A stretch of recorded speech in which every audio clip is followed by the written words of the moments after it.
Hello বন্ধুরা, আজকে কিন্তু ক্লাস 12 এর ওয়েস্ট বেঙ্গল বোর্ডের বেঙ্গলি মিডিয়ামদের জন্য স্পেশাল ক্লাস।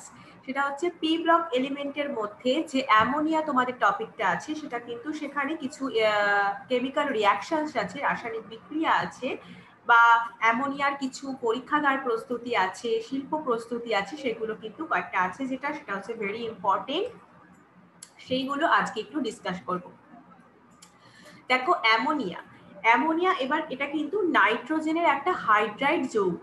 নাইট্রোজেনের কিন্তু তিনটে হাইড্রাইড যৌগ, একটা অ্যামোনিয়া, একটা হাইড্রাজিন, একটা হাইড্রাজোয়িক অ্যাসিড। এই তিনটের মধ্যে কিন্তু অ্যামোনিয়াই হচ্ছে প্রধান এবং অন্যতম হাইড্রাইড যৌগ নাইট্রোজেনের। এবারে নাইট্রোজেন ঘটিত যে জৈব পদার্থ বলো, জীবজন্তুর পচন তথা ব্যাকটেরিয়া ঘটিত যে বিয়োজন করলেই কিন্তু অ্যামোনিয়া উৎপন্ন হয়।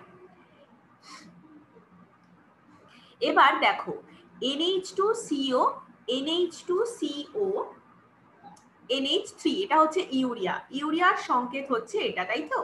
NH2CO, NH2, NH2CO, NH2 হচ্ছে ইউরিয়া, যেটা কি হচ্ছে না জলের সাথে মিশে গিয়ে, তার মানে প্রাণী দেহের মানে অ্যানিমালদের ইউরিনে তো ইউরিয়া থাকে, এবার সেটা কিন্তু ব্যাকটেরিয়ার মাধ্যমে অ্যামোনিয়াতে পরিণত হচ্ছে। তাহলে ইউরিয়া জলের সাথে বিক্রিয়া করে অ্যামোনিয়াম কার্বনেট দিচ্ছে, সাথে কিন্তু অ্যামোনিয়া দিচ্ছে, সাথে আবার জল আর কার্বন ডাই অক্সাইডও দিচ্ছে। এই পেজটা একটু হেজি আসছে, কিন্তু আশা করি তোমরা দেখতে মানে লেখাটা বুঝতে পারছো। তাহলে দেখো কিভাবে তাহলে ফার্স্টেই একদম আমরা যেটা একদম ন্যাচারালি আমরা প্রডিউস করতে পারি অ্যামোনিয়াকে, সেটা হচ্ছে ইউরিয়া থেকে। ইউরিয়ার সাথে জল মিশিয়ে দিয়েছে, দুই মলিকিউল, সেখানে অ্যামোনিয়াম কার্বনেট পেয়েছি, অ্যামোনিয়া পেয়েছি। ঠিক আছে, অ্যামোনিয়াম কার্বনেট থেকে আবার কিন্তু অ্যামোনিয়া পেলাম। ঠিক আছে, অ্যামোনিয়াম কার্বনেট পেলাম ইউরিয়ার সাথে জলের বিক্রিয়ায়, তার ফলে অ্যামোনিয়াম কার্বনেট পেলাম, সেখান থেকে কিন্তু আমরা অ্যামোনিয়া পেলাম, সাথে জল, কার্বন ডাই অক্সাইড। ঠিক আছে, অ্যামোনিয়াম কার্বনেট বিয়োজিত হয়ে গেল। এবার পরীক্ষাগার মানে ল্যাবরেটরিতে কিভাবে আমরা অ্যামোনিয়া প্রস্তুত করতে পারি, সেটা হচ্ছে 2NH4Cl মানে কি অ্যামোনিয়াম ক্লোরাইড, আর CaOH এর হোল 2NH4Cl সেটা হচ্ছে যে অ্যামোনিয়াম ক্লোরাইড, আর CaOH এর হোল 2 সেটা হচ্ছে শুষ্ক পলিচুন মানে ক্যালসিয়াম হাইড্রক্সাইডকে শুষ্ক পলিচুন বলে। এটা কিন্তু জেনে রাখাটা ভীষণ ইম্পর্টেন্ট। তাহলে অ্যামোনিয়াম ক্লোরাইডের সাথে শুষ্ক পলিচুন মানে ক্যালসিয়াম হাইড্রক্সাইড, সেটা কিন্তু একদম 1:3 ওজন অনুপাতের মিশ্রণটাকে আমরা কিন্তু হিট দিচ্ছি, দেখো তাপ প্রয়োগ করেছি, তার ফলে তীব্রভাবে উত্তপ্ত করি যদি, তাহলে কিন্তু আমরা অ্যামোনিয়া পাচ্ছি। ঠিক আছে, তাহলে কিন্তু অ্যামোনিয়া পাচ্ছি, অ্যামোনিয়া গ্যাস পাচ্ছি। তাহলে এটা হচ্ছে ল্যাবরেটরি প্রিপারেশন, পরীক্ষাগার প্রস্তুতি, যেটা হচ্ছে অ্যামোনিয়াম ক্লোরাইড আর শুষ্ক পলিচুন বা ক্যালসিয়াম হাইড্রক্সাইডকে মিশ্রণকে যদি আমরা তীব্রভাবে উত্তপ্ত করি, তাহলে অ্যামোনিয়া পাবো। এবার দেখো শিল্প প্রস্তুতি কিন্তু ভীষণ ইম্পর্টেন্ট। দেখো আমি যেখানে ইম্পর্টেন্ট বেশি সেটা কিন্তু স্টার মার্ক করেছি দুটো, এর থেকে আরো একটু বেশি ইম্পর্টেন্ট হলে সেটা কিন্তু 3টে স্টার মার্ক আছে, ট্রিপল আছে দেখবে। আচ্ছা, শিল্প প্রস্তুতিতে চলে যাচ্ছি। শিল্প প্রস্তুতিতে কি বলছে না, শিল্প প্রস্তুতিতে দেখো হেবার প্রসেস তোমরা পড়েছো। হেবার প্রসেস প্রায় কিছু কিছু ক্ষেত্রেই হেবার প্রসেসটা তোমরা পড়েছো, সেটা হচ্ছে নাইট্রোজেন আর 3H2 মানে নাইট্রোজেন গ্যাস আর হাইড্রোজেনের গ্যাসের সাথে কেমিক্যাল রিয়াকশন করে কিন্তু NH3 মানে অ্যামোনিয়া গ্যাস কিন্তু প্রোডাকশন হচ্ছে। তিনটেই কিন্তু এখানে গ্যাস, তার মানে এটা দেখো আবার রিভার্সেবল প্রক্রিয়া মানে উভমুখী বিক্রিয়া। তুমি আবার অ্যামোনিয়াকে বিয়োজিত করে নাইট্রোজেন আর হাইড্রোজেন গ্যাস পেতে পারো। ঠিক আছে, এটা কিন্তু মনে রাখবে যে তুমি নাইট্রোজেনের সাথে হাইড্রোজেনের বিক্রিয়ায় অ্যামোনিয়া উৎপাদন, এটা কিন্তু একটা রিভার্সেবল প্রসেস বা উভমুখী বিক্রিয়া। তুমি নাইট্রোজেন থেকে হাইড্রোজেনের সাথে যেমন অ্যামোনিয়া প্রোডাকশন করতে পারছো, সেরকমই অ্যামোনিয়াকে বিয়োজিত করেও কিন্তু তুমি আবার নাইট্রোজেন আর হাইড্রোজেন পেতে পারো। ঠিক আছে, এটাকে বলে হেবার পদ্ধতি। এবার অ্যামোনিয়া উৎপাদনের কিছু অনুকূল অবস্থা আছে, কিছু নির্দিষ্ট কন্ডিশনে কিন্তু এরা উৎপাদিত হয়, সেটা হচ্ছে যে নিম্ন তাপমাত্রা। তাপমাত্রা কিন্তু খুব কম হতে হবে, চাপ উচ্চ হতে হবে। তাহলে তাপমাত্রা নিম্ন চাই, উচ্চ চাপ চাই, আর অনুঘটক চাই। Al2O3 আর K2O এর মিশ্রণ, এই অনুঘটকটা হলেও হবে।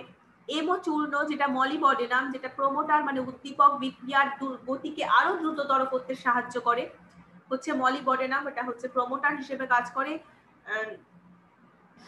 ঠিক আছে, উদ্দীপনা বাড়াতে সাহায্য করে সেই রাসায়নিক বিক্রিয়ার, সেক্ষেত্রে অনুঘটক কাজ করে, ঠিক আছে। তাহলে অ্যামোনিয়া উৎপাদনের কিন্তু এই তিনটে অনুকূল অবস্থা খুব ভালো করে মনে রাখবে, সেটা হচ্ছে নিম্ন তাপমাত্রা, উচ্চ চাপ আর অনুঘটক। উচ্চ চাপের মধ্যে মিনিমাম 200 এটিএম চাপ আর 700 কেলভিন টেম্পারেচার, ঠিক আছে।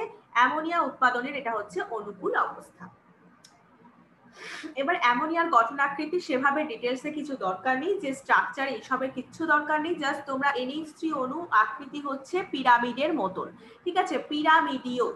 NH3 অণুর আকৃতি হচ্ছে পিরামিডীয়, আর N পরমাণুটা এখানে কিন্তু sp3 হাইব্রিডাইজড, N পরমাণুটা কিন্তু sp3 হাইব্রিডাইজড।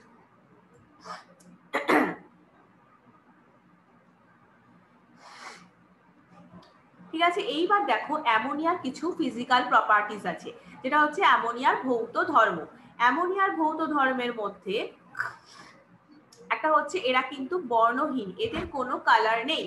আর একটা হচ্ছে তীব্র ঝাঁঝালো গন্ধযুক্ত, মানে এতটাই ঝাঁঝালো গন্ধ কি বলবো, মানে অ্যামোনিয়ার গন্ধটা ভীষণই তীব্র ঝাঁঝালো গন্ধযুক্ত হয়, আর জলে অত্যন্ত দ্রাব্য, জলে কিন্তু ভীষণভাবে এরা সলিউবল হয়। তাহলে এই হচ্ছে অ্যামোনিয়ার ভৌত ধর্ম, এইগুলো জাস্ট মনে রাখলেই হচ্ছে। এবার আসছি যে অ্যামোনিয়ার রাসায়নিক ধর্ম, কিছু কেমিক্যাল প্রপার্টিজ, তার মধ্যে আছে অ্যামোনিয়ার ক্ষারকীয় ধর্ম। দেখো এটাও কিন্তু ইম্পর্টেন্ট, যেটা একটা স্টার মার্ক করা আছে। অ্যামোনিয়া হয় মৃদু ক্ষারধর্মী, NH3 এর সাথে জলের বিক্রিয়া করে NH4OH উৎপন্ন হয়, NH3 এর সাথে জলের বিক্রিয়া করে। তার মানে অ্যামোনিয়া কিন্তু জলে অধিক দ্রাব্য, অ্যামোনিয়া কিন্তু জলে অধিক দ্রাব্য। জলের অণু থেকে কি হচ্ছে, একটা H+ আয়ন গ্রহণ করে অ্যামোনিয়া কি হচ্ছে NH4+ এ পরিণত হচ্ছে।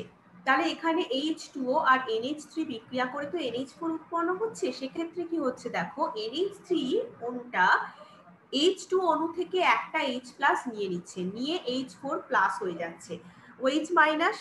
এবার তার ফলে কি হচ্ছে NH4+ এ যখন অ্যামোনিয়াম আয়নে যখন পরিণত হচ্ছে, তখন কি হচ্ছে জলীয় দ্রবণে OH- এর আধিক্য ঘটছে, জলীয় দ্রবণে OH- অনেক মানে অধিক পরিমাণে উৎপন্ন হচ্ছে।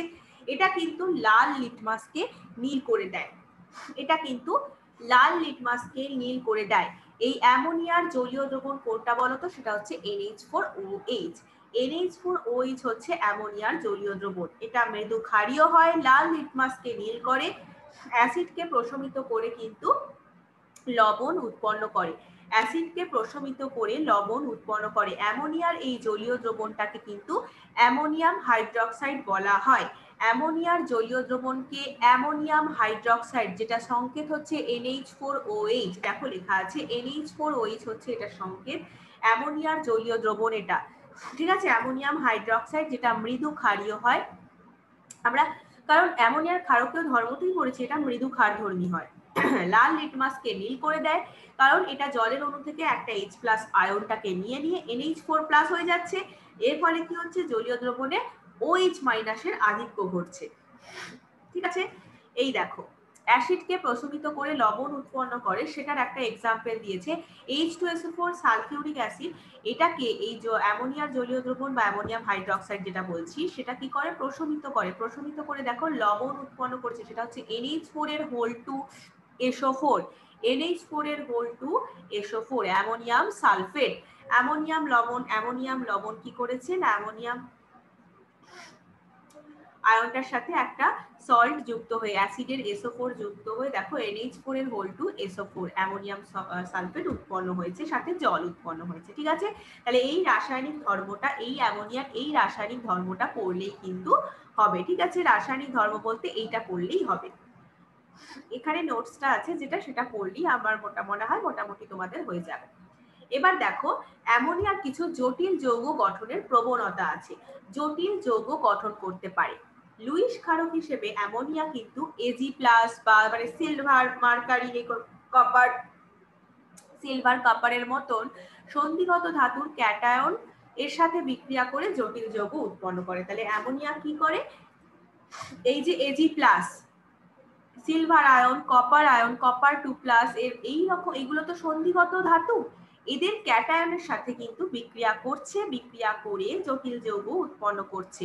ক্যাটায়ন বলতে যেটা হচ্ছে যারা খালি ডি অরবিটালের উপস্থিতির জন্য লুইস অ্যাসিড রূপে কাজ করে, এদের খালি ডি অরবিটাল রয়েছে তাই জন্য এরা লুইস অ্যাসিড রূপে কাজ করে। এখানে যে কটা ইনফরমেশন আছে কিন্তু খুব ইম্পর্টেন্ট, প্রত্যেকটা লাইন কিন্তু এখান থেকে পড়বে, যে লাইনগুলো আমি লিখেছি। এবার হচ্ছে যে তাহলে বিক্রিয়ায় জটিল যৌগ উৎপন্ন করছে কিরকম, দেখো Ag+ এর সাথে 2NH3 রিঅ্যাকশন করছে, মানে বইতে তোমাদের আরো ডিটেলসে আছে, সেখান থেকে কিন্তু এই জাস্ট যেগুলো দিয়েছি সেগুলো পড়লেই হবে। Ag+ এর সাথে 2NH3, AgNH3 এর হোল 2+, যেটা হচ্ছে কালারলেস, যার কোনো কালার নেই, ঠিক আছে।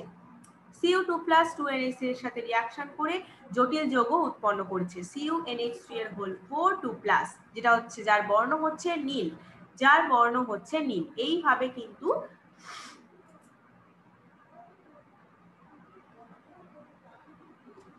এইভাবেই কিন্তু রিঅ্যাকশন করে, ঠিক আছে। রিঅ্যাকশন করে জটিল যৌগ এই যে Ag+, Cu2+ এর মতো সন্ধিগত ধাতুর ক্যাটায়নের সাথে বিক্রিয়া করে অ্যামোনিয়া জটিল যৌগ উৎপন্ন করছে। এরপর যেটা তোমাদের আছে সেটা হচ্ছে হ্যালোজেনের সাথে অ্যামোনিয়া রিঅ্যাকশন। হ্যালোজেনের সাথে দেখো, হ্যালোজেনের সাথে তো ইম্পর্টেন্ট আছে, তার থেকেও ইম্পর্টেন্ট হচ্ছে CO2 এর সাথে ইম্পর্টেন্ট, তার মানে তোমাকে সব কটাই পড়তে হচ্ছে, কিন্তু আমি কিন্তু খুব কমের ওপর দিয়ে লিখেছি। দেখো এই নোটসটা পড়লেই কিন্তু তোমাদের অ্যামোনিয়া পার্টটা পড়লেই হবে, এই নোটসটা থেকে এক্সট্রা কিচ্ছু পড়ার দরকার নেই। হ্যালোজেনের সাথে রিঅ্যাকশন দেখো অতিরিক্ত, এবার আমি যেটা মুখে বলছি তোমরা ক্লাসটা যদি বারবার করো তাহলে কিন্তু একটা খাতায় যদি নোট ডাউন করো, যে পয়েন্টসগুলো কিছু কিছু হয়তো এক্সট্রা বলছি সেগুলো নোট ডাউন করে নিলে আরো ভালো। তাহলে হ্যালোজেনের সাথে অতিরিক্ত অ্যামোনিয়া যখন আছে, অ্যামোনিয়ার পরিমাণ যখন বেশি, 2NH3Cl2 N2 আর HCl উৎপন্ন করছে, 2NH3 Cl2 N2 আর 6HCl উৎপন্ন হচ্ছে। অ্যামোনিয়ার সাথে ক্লোরিনের বিক্রিয়ায় নাইট্রোজেন আর হাইড্রোজেন ক্লোরাইড উৎপন্ন হচ্ছে, ঠিক আছে, হাইড্রোক্লোরিক অ্যাসিডও বলতে পারো। যখন বেশি পরিমাণ অ্যামোনিয়ার সঙ্গে ক্লোরিনের বিক্রিয়া হচ্ছে তখন অ্যামোনিয়া কি হচ্ছে, জারিত হয়ে যাচ্ছে, ঠিক আছে। তাহলে বেশি পরিমাণ অ্যামোনিয়ার সাথে ক্লোরিনের বিক্রিয়ায় অ্যামোনিয়া জারিত হচ্ছে, জারিত হয়ে নাইট্রোজেন, এবং ক্লোরিন কি হচ্ছে, বিজারিত হচ্ছে। অ্যামোনিয়া জারিত হয়ে নাইট্রোজেন উৎপন্ন করছে আর ক্লোরিন বিজারিত হয়ে হাইড্রোক্লোরিক অ্যাসিড গঠন করছে, ঠিক আছে। এবারে এই NH3 এর সাথে এবার অতিরিক্ত NH3 উৎপন্ন আবার HCl এর সাথে রিঅ্যাকশন করে ফেলে, উৎপন্ন যে NH3টা সে আবার HCl এর সাথে, আমাদের HCl তো উৎপন্ন হয়েছে ক্লোরিন বিজারিত হয়ে, এবারে সেই NH3 আবার HCl এর সাথে বিক্রিয়া করে অ্যামোনিয়াম ক্লোরাইড মানে NH4Cl উৎপন্ন করে। তাহলে টোটাল বিক্রিয়াটা হচ্ছে যে 8NH3, তাহলে দেখো প্রথমটায় 2NH3 পরেরটায় 6, তার মানে 8NH3 হচ্ছে অতিরিক্ত, সাথে 3Cl2 নিয়ে N2 উৎপন্ন হচ্ছে মানে নাইট্রোজেন, আর NH4Cl উৎপন্ন হচ্ছে। এবার যখন অতিরিক্ত ক্লোরিন থাকবে, অতিরিক্ত অ্যামোনিয়া থাকলে কি হয়, আর অতিরিক্ত যদি ক্লোরিন থাকে মানে হ্যালোজেন হচ্ছে এখানে ক্লোরিন, ক্লোরিন থাকলে কি হচ্ছে, NH3 এর সাথে 3Cl2 মানে 3Cl2 হচ্ছে এখানে অতিরিক্ত। দেখো অ্যামোনিয়া কিন্তু কম, ক্লোরিন কিন্তু 3 মলিকিউলস অফ ক্লোরিন, আর এখানে 1 মলিকিউল অফ NH3, এখানে ক্লোরিন হচ্ছে অতিরিক্ত, তখন কিন্তু নাইট্রোজেন টাইক্লোরাইড, নাইট্রোজেন ট্রাইক্লোরাইড উৎপন্ন হয়, NCl3, ভেরি ভেরি ইম্পর্টেন্ট, এটা হচ্ছে নাইট্রোজেন ট্রাইক্লোরাইড উৎপন্ন হয়। এবার চলে এসো, হ্যালোজেনের সাথে রিঅ্যাকশন হলো, এবার চলে আসি আমরা CO2 এর সাথে বিক্রিয়া। CO2 এর সাথে দেখো খুব ইম্পর্টেন্ট কিন্তু এটা, CO2 এর সাথে রিঅ্যাকশন, অ্যামোনিয়ার সাথে CO2 এর রিঅ্যাকশন, কার্বন ডাই অক্সাইড, সেটা হচ্ছে 453 থেকে 473 কেলভিন তাপমাত্রায় 220 atm চাপে প্রথমে কিন্তু অ্যামোনিয়ার সাথে CO2 এর বিক্রিয়া ঘটালে অ্যামোনিয়াম কার্বামেট উৎপন্ন হয়।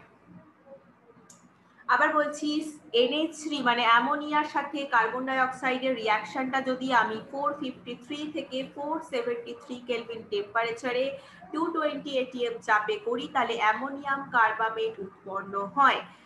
ঠিক আছে, সেখানে আমি যদি আবার হিট দিই সেটা কিন্তু বিয়োজিত হয়ে ইউরিয়া উৎপন্ন করে, সেটা বিয়োজিত হয়ে ইউরিয়া উৎপন্ন করে NH2CO NH2 H2O। ঠিক আছে, এবার দেখো যদি আমি NH3 এর সাথে শুধু কার্বন ডাই অক্সাইড দিলাম আর এরকম টেম্পারেচার দিলাম, এটা উৎপন্ন হলো। এবার এটা হচ্ছে এই রিঅ্যাকশনটা হচ্ছে বেশি ইম্পর্টেন্ট, মোর দ্যান 2। তো 2 নম্বরে যে এক্সাম্পলটা আছে সেটা থেকেও ফার্স্ট স্টেপটা যেটা একদম টেম্পারেচার আর চাপটা মনে রাখবে, আর মিডল প্রোডাক্টটা মনে রাখো অ্যামোনিয়াম কার্বামেট। ঠিক আছে, অনেকে এটা ভুল করে আসে, যেটা হচ্ছে অ্যামোনিয়াম কার্বনেট লিখে দেয়। অ্যামোনিয়াম কার্বনেট কিন্তু NH4 এর হোল 2CO3, আর অ্যামোনিয়াম কার্বামেটের সংকেতটা একদম মাথায় ঢুকিয়ে নাও। ঠিক আছে, এবার অ্যামোনিয়ার সাথে কার্বন ডাই অক্সাইড সাথে যদি জলের বিক্রিয়া করি তাহলে কিন্তু NH4 এর হোল 2CO3 পাওয়া যায়, অ্যামোনিয়াম কার্বনেট। ঠিক আছে, তাহলে CO2 এর সাথে অ্যামোনিয়া রিঅ্যাকশন বোঝা গেল। এবার আসছি ধাতুর সাথে বিক্রিয়া। ধাতু মানে কি? সোডিয়াম, পটাশিয়াম, ক্যালসিয়াম, তাই তো, ম্যাগনেসিয়াম, এগুলো সবকটাই ধাতু। 2N এর সাথে অ্যামোনিয়া বিক্রিয়া করলো 575 কেলভিন টেম্পারেচারে। 575 কেলভিন টেম্পারেচারে ধাতুর সাথে অ্যামোনিয়া বিক্রিয়া করে সোডামাইট উৎপন্ন করছে। সোডামাইট উৎপন্ন করছে, সাথে কিন্তু হাইড্রোজেন গ্যাস। সোডামাইট সাথে কিন্তু হাইড্রোজেন গ্যাস উৎপন্ন করে। আর মোট কথা অ্যামাইড উৎপন্ন হচ্ছে, কিন্তু অ্যামাইড ধাতব অ্যামাইড গঠিত হয়, এটা মাথায় রাখো। এবার কোন ধাতু দিলে তার উপর ডিপেন্ড করছে, সোডিয়াম দিয়েছি তাই সোডামাইড, পটাশিয়াম দিলে পটাশিয়াম অ্যামাইড, ঠিক আছে, ক্যালসিয়াম দিলে ক্যালসিয়াম অ্যামাইড, এরকম করে সাথে কিন্তু হাইড্রোজেন গ্যাস উৎপন্ন হয়। এটা কিন্তু রিঅ্যাকশন লেখার সময় মাস্ট লিখতে হবেই।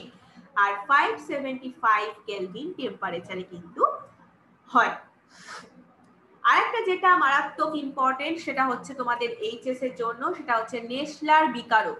নেসলার বিকারক কিন্তু ভেরি ভেরি ইম্পর্টেন্ট। NH3 এর সাথে তার রিঅ্যাকশন, এটার কিন্তু সংকেতটা খুব ভালো করে মনে রাখো যে K2HgI4। K2HgI4 এটা হচ্ছে নেসলার রিএজেন্ট। ঠিক আছে, পটাশিয়াম মার্কিউরিক আয়োডাইড, তুমি নামটা মনে রাখো তাহলে তোমার সংকেত লিখতে সুবিধা হবে। শুধু যদি সংকেত মনে রাখো তাহলে কিন্তু তোমার কখনোই এক্সাম হলে গিয়ে মনে পড়বে না।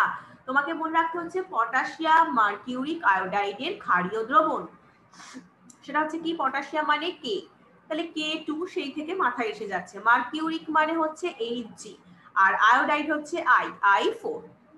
ঠিক আছে, এটা হচ্ছে নেসলার রিএজেন্ট। এবার এটার সাথে ঘটাতে হবে অ্যামোনিয়ার বিক্রিয়া, তার সাথে আবার কিন্তু পটাশিয়াম হাইড্রোক্সাইডও রয়েছে। কি উৎপন্ন হলো দেখো, মিলান্স বেসের আয়োডাইড বাদামি অধক্ষেপ পড়লো, মিলান্স বেসের আয়োডাইডের বাদামি অধক্ষেপ পড়েছে, সাথে পটাশিয়াম আয়োডাইড আর জল একটু উৎপন্ন হয়েছে। ঠিক আছে, তাহলে নেসলার বিকারকের সাথে অ্যামোনিয়া রিঅ্যাকশন দেখো। নেসলার বিকারকের সাথে অ্যামোনিয়া রিঅ্যাকশনে কি হলো না, নেসলার বিকারক হচ্ছে আমাদের K2HgI4 পটাশিয়াম মার্কিউরিক আয়োডাইডের ক্ষারীয় দ্রবণ, যার সাথে অ্যামোনিয়া রিঅ্যাকশন করলো, সাথে কিন্তু পটাশিয়াম হাইড্রোক্সাইডও ছিল। মিলান্স বেসের আয়োডাইডের বাদামি অধক্ষেপ করলো। যখন কোনো গ্যাস উৎপন্ন হয় তখন দেখবে অ্যারোটা ওপর দিকে থাকে, আর যদি কোনো অধক্ষেপ করে তাহলে অ্যারোটা কিন্তু নিচের দিকে থাকে। এবার অ্যামোনিয়ার জারণ, অ্যামোনিয়ার জারণের থেকেও মানে আমি বলবো আগের এতক্ষণ যেটা করলাম সেটা কিন্তু মারাত্মক ইম্পর্টেন্ট ছিল এইচএস এর জন্য। 4NH3 এর সাথে 5O2 জারিত হয়ে কি করলো, অক্সিজেন দ্বারা অ্যামোনিয়া জারিত হলো প্ল্যাটিনাম অনুঘটকের উপস্থিতিতে। দেখো কি মারাত্মক একটা টেম্পারেচার দিতে হয়, দেখো একদম লোহিত তপ্ত করে দিয়েছে, লোহিত তপ্ত প্ল্যাটিনাম জালির মধ্যে দিয়ে চালিত করছে, তাহলে কিন্তু উৎপন্ন হচ্ছে নাইট্রিক অক্সাইড। নাইট্রিক অক্সাইড কিন্তু এক্ষেত্রে উৎপন্ন হয়। ঠিক আছে, দেখো 1110 কেলভিন মানে 1110 কেলভিন মানে ভীষণভাবে তীব্রভাবে একটা উত্তপ্ত করা হচ্ছে NH3 আর O2। ঠিক আছে, প্ল্যাটিনাম তারজালির মধ্যে দিয়ে কিন্তু চালনা করা হচ্ছে। অতিরিক্ত বায়ু আর অ্যামোনিয়ার মিশ্রণকে। ঠিক আছে, এটা হচ্ছে অ্যামোনিয়ার জারণ, এইটুকু জানলেই জাস্ট হবে। ঠিক আছে, এই রিয়াকশনটা জানো আর জেনে রাখো যে অ্যামোনিয়ার সাথে অতিরিক্ত বায়ু, দেখো 5 মলিকিউলস অফ O2 রয়েছে। ঠিক আছে, অক্সিজেন কিন্তু 5 মলিকিউল রয়েছে। তাহলে অতিরিক্ত বায়ুর মিশ্রণ যদি আমি 1110 কেলভিন প্ল্যাটিনাম তারজালির মধ্যে দিয়ে চালনা করি, তার সেক্ষেত্রে কিন্তু নাইট্রিক অক্সাইডে সেটা পরিণত হয়।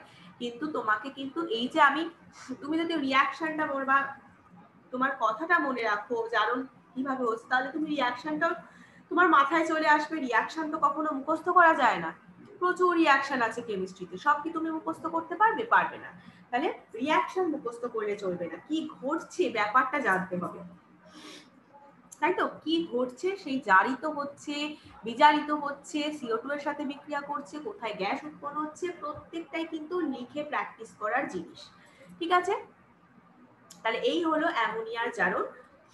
আর শুধু কিন্তু পরীক্ষায় ধরো লিখতে দিল এরকম, কিন্তু শুধু যে তুমি রিয়াকশন লিখে দিয়ে চলে এলে তা কিন্তু নয়, তার সাথে কিন্তু তোমাকে কথাতে লিখতে হবে যে অ্যামোনিয়ার সাথে অতিরিক্ত বায়ু মিশ্রণকে যদি আমি এত কেলভিন টেম্পারেচারে প্ল্যাটিনাম তারজালির মধ্যে দিয়ে চালনা করি, তাহলে সেটা নাইট্রিক অক্সাইডে পরিণত হয় বলে এই রিয়াকশনটা তুমি লিখলে।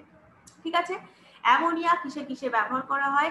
অসওয়াল্ড পদ্ধতিতে নাইট্রিক অ্যাসিড HNO3 প্রস্তুত করতে কিন্তু ব্যবহার করা হয়। এছাড়া দ্রাবক রূপে তরল অ্যামোনিয়া ব্যবহার করা হয়, দ্রাবক রূপে। আর আসছি যে অ্যামোনিয়ার শনাক্তকরণ, এটা হচ্ছে লাস্ট।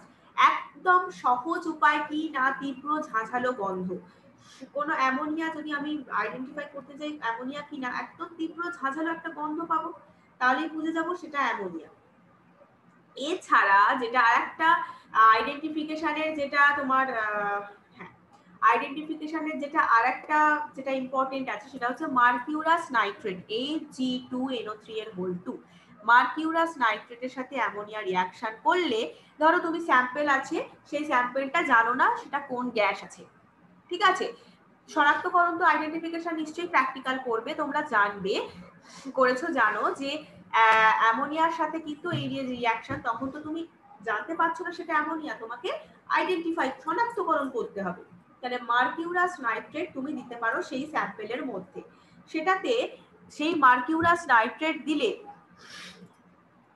দেখবে কালো বর্ণ আসছে, HgNH2 এর হোল NO2 প্লাস Hg অধক্ষেপ পড়ছে। ঠিক আছে, একটা অধক্ষেপ পড়ছে, কালো বর্ণ। মার্কিউরাস নাইট্রেট দ্রবণে একটা কাগজকে যখন অ্যামোনিয়ার সংস্পর্শে, কিন্তু সেটা কালো বর্ণ ধারণ করে। একটা কাগজকে যদি ধরো, মানে মার্কিউরাস নাইট্রেট দ্রবণে সিক্ত আছে, একখণ্ড কাগজ অ্যামোনিয়ার সংস্পর্শে এসে সেটা কালো হয়ে যাবে, তখন তুমি বুঝবে ওই স্যাম্পেলটা হচ্ছে অ্যামোনিয়া। ঠিক আছে, HgNH2 এর হোল NO2 প্লাস Hg, এই দুটোর অধক্ষেপ পড়ছে, কালো বর্ণ যেটা হয়, যার কালার হয় ব্ল্যাক, তাহলে তুমি বুঝে যাচ্ছ যে এটা কিন্তু অ্যামোনিয়া গ্যাস। তাহলে এইভাবে কিন্তু অ্যামোনিয়া শনাক্তকরণ করতে পারবে। তাহলে এই আমাদের পুরো অ্যামোনিয়াটা পড়ে নিলাম আমরা। ঠিক আছে, নেক্সট দিন দেখছি কোনটা পড়া যায়। ঠিক আছে, ওকে, তাহলে এইটা কিন্তু তোমাদের ডেসক্রিপশন বক্সে দেয়া থাকবে, সেখান থেকে তোমরা চেক করে নিতে পারবে। ঠিক আছে, ওকে, তাহলে আজকে কিন্তু এই পর্যন্তই, আবার নেক্সট ক্লাসে আমাদের দেখা হবে। Bye, thank you so much.